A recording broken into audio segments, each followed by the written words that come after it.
我哋開始。好，大家好。我哋今日見到博士，係啊，係啦，又講女人。以後一見到博士係女人。冇問題冇問題。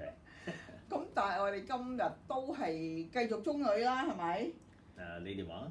唔係我哋話頭先咧，我哋即係拍之前咧，原本係冇咩話題嘅，咁啊講翻上次博士話都繼續講落去中女啦，我話唔係喎，好似成日講個中男喎咁樣樣，跟住維威老師話：喂唔係喎，博士要 show 下 Colly 喎，我話唔係喎，我話博士要話俾人哋聽應該做一個中女應該點樣態度喎，咁嗱好啦，頭先三個人咧似乎有啲火花拗緊出嚟。唔係，其實最主要咧就係、有觀眾咧就詢問，乜玄學有博士嘅咩？我都想知。係啦，咁據所知咧，博士嗰個博士咧就係同玄學冇關係嘅，係嘛？係啱嘅。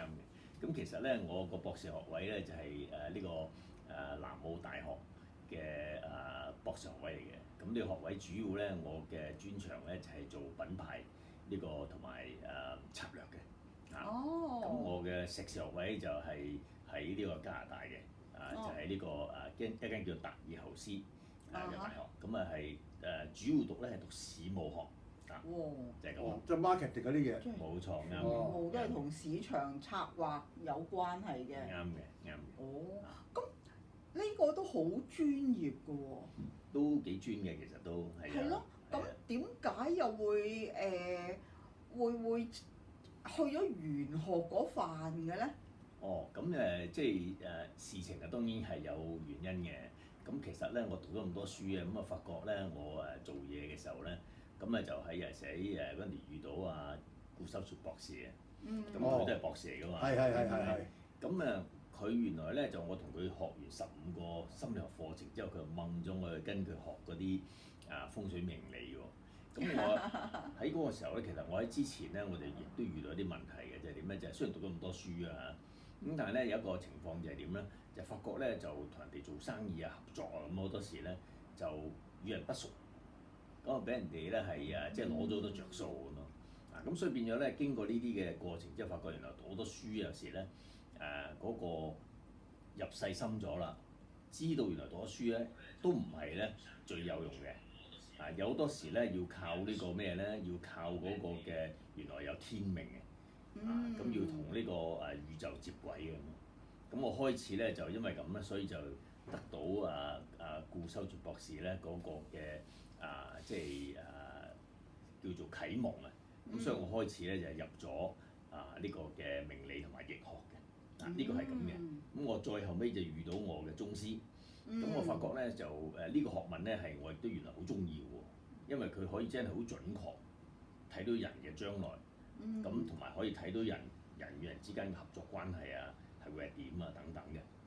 咁所以跟住咧我就轉入去。咁點解轉嘅時間咧就原來個時間仲長過我讀博士學位，就係咁。喂，我雖然我唔係玄學咁我就聽到一啲叫做常識。玄學呢樣嘢有歷史記載都2000幾年㗎咯喎。哦，其實就唔止嘅，唔止添嘅，唔止啊！所以話我哋窮一生人點解學2000幾年嘅歷史嘅嘢咧？係學唔晒㗎嘛。因為唔止2000幾年啦，你睇下女媧煉石補天。唔係，我講有歷史記載傳說史唔計即係傳說已經開始有啦嘛。係啊，傳說史係3000幾年前開之前嗰啲叫傳說史啊嘛。咁其實咧就咁嘅，因為而家咧嘅科學發達啦，咁同埋咧就而家亦都係做咗好多考古啊。咁喺考古入邊咧，已經係我哋嘅64卦喺12000年前咧，已經係喺儲量文化度揾晒出嚟啊，喺陶器嗰度。咁即係呢個學問咧，其實咧就係好似我哋老祖宗講係伏羲氏我哋中國嘅文化同埋文明嘅源頭開始，咁佢咧就統領咗我哋嘅民族。咁咧就改咗呢樣嘢叫八卦啫咁咯。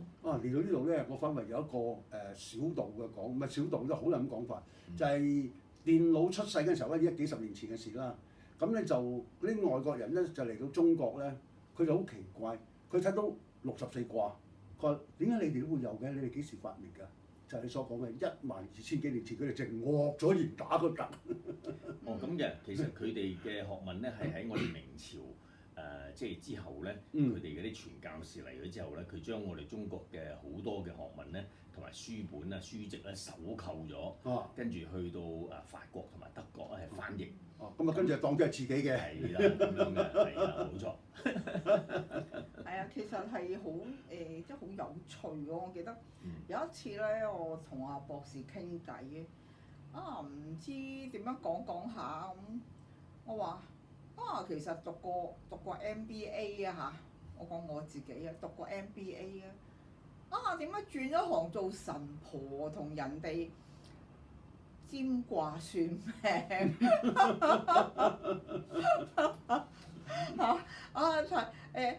睇塔羅啊，睇籤啊，係啦，即係都好奇怪嘅一件事。個博士當其時都俾我好快嘅答覆，佢話：我博士咪做咗神功咯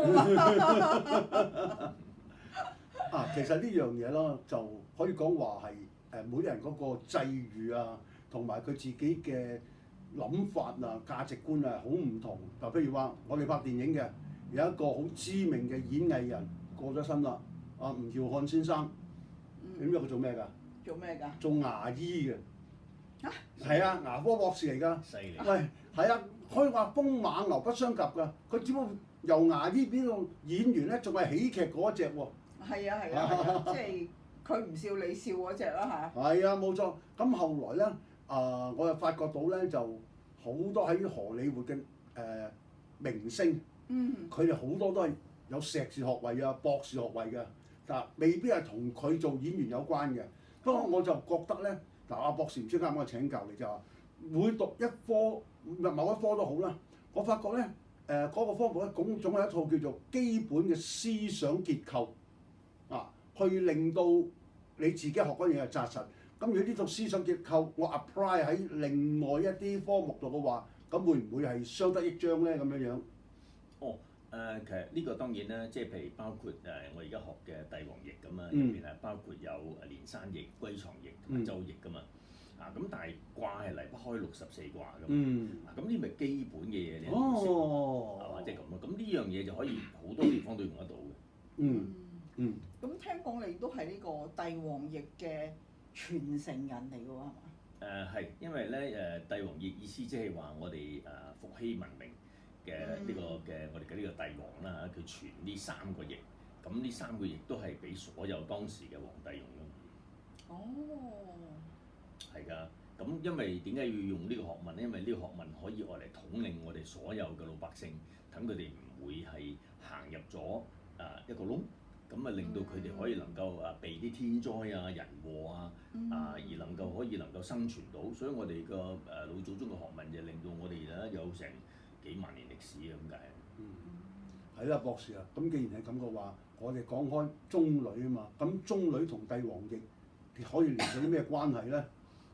好大關係㗎，因為而家九子運啊嘛，根據我哋中國我哋而家講嘅易學，呢個係九子運，所以咧而家旺中女嘅話，肯定一樣嘢，咁中女就係同呢個九子運有關，咁就係旺佢哋啊嘛，所以呢個係極大關係㗎。邊個係中女或者上緊中女呢啲位咧，咁佢都會係比較上行運嘅。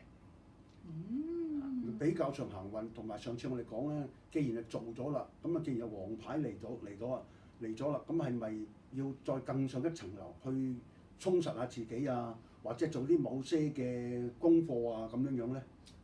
係㗎，咁上次都有提過嘅，譬如有啲基本嘅嘢，佢哋要一定要做好啲㗎啦，係咪？我講咗喺呢個外表上，佢哋可以係能夠增強啦，係咪？咁因為呢個九運啊嘛，要睇靚唔靚啊嘛。咁使唔使買多幾件衫啊？要㗎，買幾件即係靚啲嘅衫啊！呢啲出咗嚟咧嘅形象其實就係九運啊嘛，九運講呢啲形象。咁另外當然咧，我哋亦都講文化啦，因為九運係講文化同埋講涵養，同埋講身心靈啊嘛。咁所以咧，如果你嘅人咧能夠身心靈係提高咁你咧係俾人行出嚟嘅時候咧係優雅嘅，有文化嘅，有藝術嘅，咁嗰種嘅感覺咧，就令到佢嗰個桃花，令到佢嘅貴人同埋財氣更加好嘅，唔使講。阿博士啊，我嗰次咧就睇嗰段片咧，佢話原來貴人咧唔係指某一個人係貴人，係指個環境都係你貴人喎，係咁講喎。係嘅，因為貴人嘅話係各方面嘅一棵樹都可以你係貴人嚟㗎嘛。就係咁，因為佢同你可以有感應嘅。因為樹都係一個生命嚟㗎嘛，咁佢哋都可以同你感應到，咪有機會你可以旺到你。如果係咁話，咁啊同啲中女講，以後跟住嚟嘅日子有咩埋到你身嘅，同你一齊嘅或者係同你有緣嘅，去珍惜佢，唔好亂咁睇人唔起咁樣，會唔會係咁啊？呢個都係其中一樣嘢係好重要嘅，因為你講係內涵啊嘛，文化啊嘛。咁所以喺呢一方面，如果佢哋係做得好嘅，喺嗰個嘅人與人之間嘅關係，咁亦都係同呢樣嘢有關嘅。咁我想問啦，一棵樹啊，一棵花都會有影響嘅。咁屋企擺啲乜嘢可以旺下啲中女咁咧？有嘅，咁當然啦，你睇佢係咩位置啦，係咪？咁但係咧，如果你話講到植物，因為植物咧佢入邊係好多水分嘅，咁同我哋人體一樣，我哋人體嘅70%都係水啊嘛。咁所以水係本身嚟講，根據嗰個磁場嗰個結構改變咧，喺嗰個環境入邊咧，你嘅水嘅分子都會改變嘅。咁所以如果植物嘅同你有感應，因為佢有水分同埋有磁場嘅，但係有光嘅。咁所以同你亦都個光同埋磁場感應到，咁同埋有水分嘅感應到咧，咁亦都會係因為咁互相之間係能夠有能量嘅即係調和嘅。咁所以如果屋企譬如喺適當嘅位置，你可以等到有一盆花咁盆花咧係即係可以同你係旺嘅，譬如好似好多人中意等財神呢個嘅即係嘅花發財樹嗰啲發財樹呢類咧，咁你喺即係某個位等咗佢嘅話咧，咁肯定幫到嗰個中女㗎啦。咁我哋知道啦，即係唔同嘅年份嘅中女啦，唔同生肖嘅中女啦，都有唔同嘅擺法。咁我哋當然唔可以喺呢度即係講咁多啦。講唔晒㗎，講唔晒㗎，你要圖文並茂㗎。如果大家即係有某生肖某年歲嘅又想知嘅，咁你可以留言，咁我哋幫你約阿博士私信覆你咯，係嘛？可以嘅。係嘛？咁樣係即係貼切啲啦，即係我可能擺玫瑰，咁你可能要擺丁香，係咪先？或者佢係要擺蘭花，咁大家都唔同㗎嘛。咁擺錯咗啊，有作用嘅，咁我相信冇咁貼切啦，係咪先？咁所以如果大家係想知嘅，咁可以私信我哋留言啦，咁博士會覆大家嘅。呢樣嘢咧，大家唔使客氣。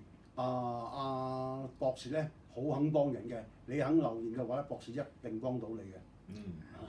咁另外咧，我哋中女就差唔多㗎咯喎。咁我知道博士今日咧就好好嘅，其實佢好趕時間㗎，特登抽少少時間上嚟我哋呢度咧講一講中女仲有少少乜嘢嘅埋尾。都差唔多啦，係嘛？個中女。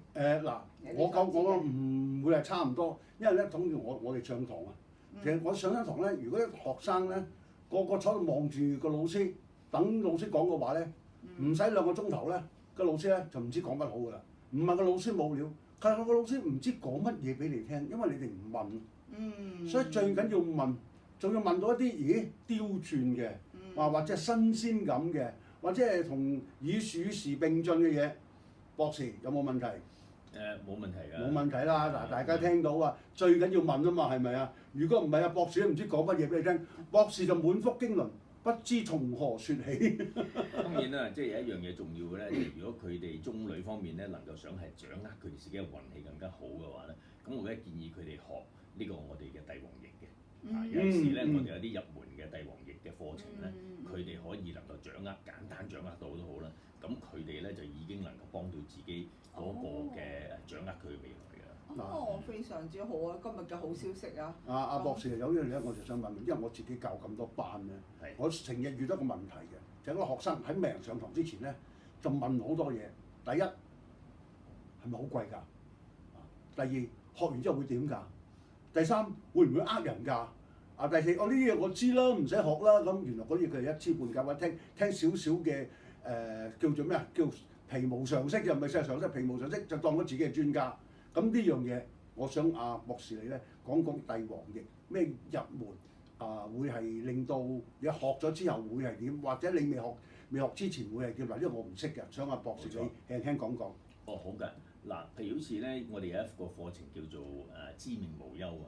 咁其實咧仲係喎，知命無憂呢個名改得好喎，係啊。咁同埋仲有一個課程叫做小師傅呢個證書課程嘅。咁小師傅課程入邊其實都包咗呢個知命無憂㗎啦。咁其實咧喺呢個知命無憂入邊咧，我哋就令到佢可以學咗點樣解碼。最少咧能夠可以喺呢個過程入邊咧，佢已經睇到自己嘅性格，學咗基本嘅呢個嘅譯同埋基本嘅文碼嘅解答。咁咧就喺咁嘅過程入邊咧，佢可以甚至將來佢想揾人做生意，或者想揾伙伴、揾朋友，佢可以睇到解到究竟呢啲人同佢可唔可以係大家啱嘅？佢有冇機會咧？呢個人咧係第時話合作咗之後，原來喺佢銀包入邊攞錢嘅喎，係嘛？咁變咗咪唔係幾好咧？係咪？咁所以變咗就可以用呢啲嘅基本課程咧，令到佢能夠可以掌握佢自己嗰個嘅合作伙伴啊，同埋自己嗰個睇到人哋嘅性格係點啊，同埋及等等嘅。哇！咁呢個幾好喎，好實用喎。我哋可以下次再長談少少。今日咧，我見個時間咧就已經過咗博士嗰個預期時間啦。我哋今日都好多謝博士同導演上嚟同我哋分享。咁下次記得睇啊，因為我仲好多嘢未講啊，博士趕時間嘅。我哋下一次可能稍為講一講中男啦，成日講中女咁，係都換一換口味先啦，啱唔啱啊？下一集咧，男人中年嘅男人記得睇啊！係啦，好唔好啊？咁我哋今日咧就到呢度為止，多謝兩位。OK，唔該，導演。拜拜。拜拜。